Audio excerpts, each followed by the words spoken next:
Hey there, welcome back to Ash and Walls Minis. My name is Ashley, but you can call me Ash, and today is day 3 of the speed build of the Kitty Hensley House. It is a slightly less speedy build. Okay. When we left off in part 1, I was applying some black paint to my base. This is the floor plan that I will be building the walls on top of. I wanted to go ahead and give this a coat of paint because I'm going to be putting the floorboards directly on top of this, and I learned the hard way from other projects that sometimes there are little gaps, and it's really distracting when you can see what's underneath the floor. Today's main focus is getting the floorboards in place, because once I have that done and my window and door trim in place, on the inside at least, I can put walls up. I can glue walls so that they're standing up, and I'm so ready. I'm so ready. I'm so ready to see this look like an actual house. But yeah. Alright, enough rambling. Let's get to gluing and playing and see what happens. And as always, the first step is cleaning up a bit, because I'll make a mess. I'm going to start out with the floorboards. So, of course, I need my actual floorboards and the base that they're going on. These are just coffee stir sticks that I gather up 1 and 2 at a time whenever I go get coffee. I really should just cave and buy a bunch of them, because they are so useful and also not that expensive. But laying them out, you can see I have a couple different sizes here because we're going to contour around the stairs instead of placing the stairs on top of them. Just me trying to save an inch here and there whenever I can. So the stairs are going to be placed like so, and this is where I'm realizing that I am going to start doing things out of order. I gave you all a plan at the beginning of this video, and I am not going to follow it because I am difficult like that. So we're putting the walls up. We're putting the walls up first because I'm impatient, and I don't want to have to think about the spacing for the walls because that requires more thinking, and why do that when I can just put the walls up and then stick things on them and it'll be fine. So yes, lots of tacky glue used here. I did use a tiny bit of hot glue just to help stabilize things while the tacky glue dries. And pop the stairs on like so. I think this is gonna look great. It's always awesome seeing things coming together. And now for a short break, because at this point in the project, I lost all motivation to do anything. I completely lost my project drive, so we decided to actually take a drive.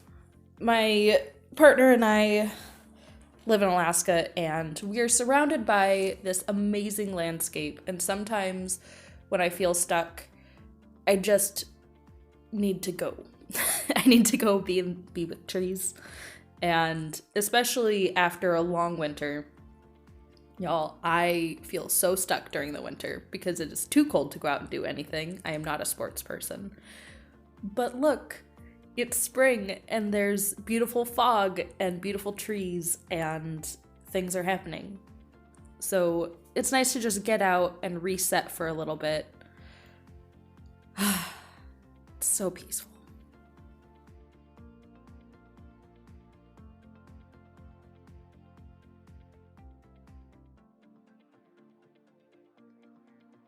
We actually took a bunch of paints and sketching supplies and went out to what is normally a very quiet, peaceful little river, which you can see here is not so little right now.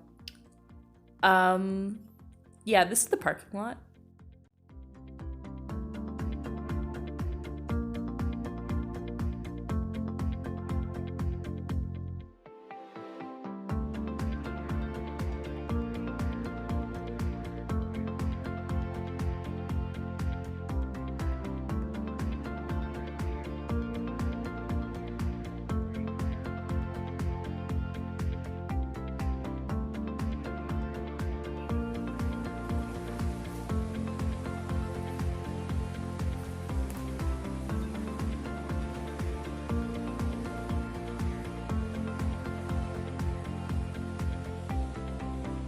So after spending an afternoon of just painting and being out in nature and investing in my inner peace, it's time to get back to the studio because I am so ready to go now.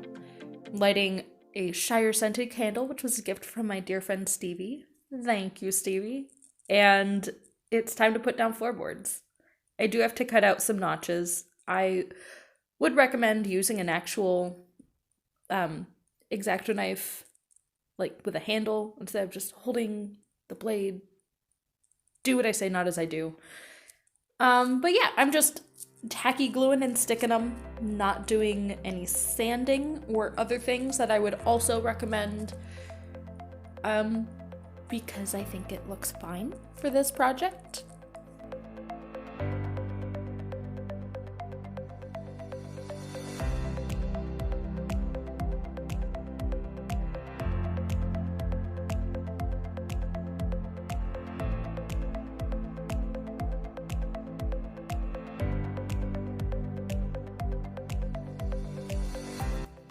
I did start to run out of long enough pieces to just do single boards across, so here at the end I am piecing boards together, which I don't think will be terribly visible when the project is done.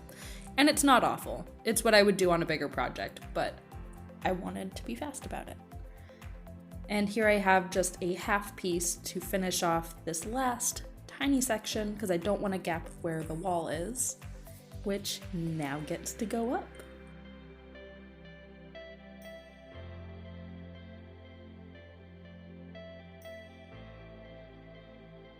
Now I don't know about you, but I don't want to see glue spilling out of places, so I'm just going to tidy it up. And this is one of my favorite parts, when you have a couple of walls up and you can take a look and it actually starts to look like a room. Look at this. This is exciting. This is a good moment. Ugh, and the shadows, the light is falling on things. I'm stoked, you guys. This is beautiful.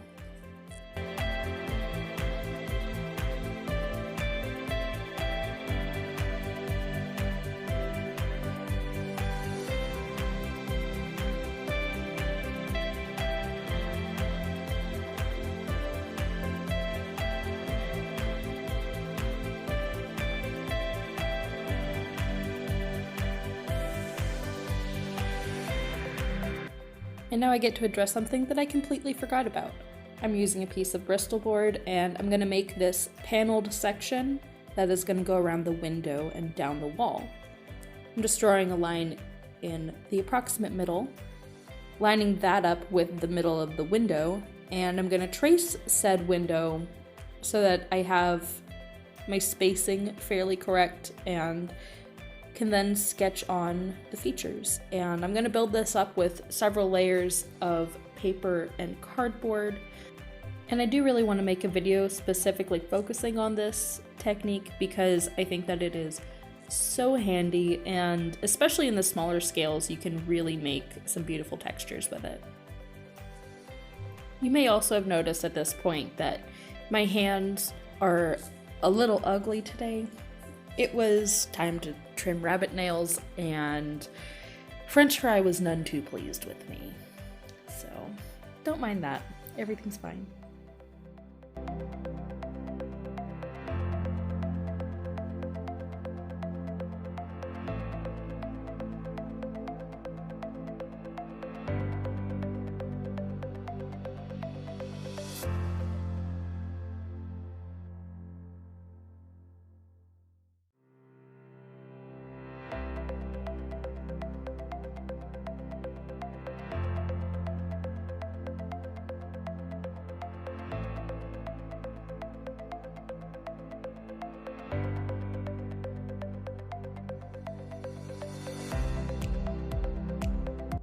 And I'm about to glue so many things on that perhaps I should have done before I put walls up. But it's okay, because I'm just going with the flow, man. And it's just art. It'll all turn out fine. But I love this paneled wall piece, and I'm so glad that I remembered to do it because it really just ties the room together.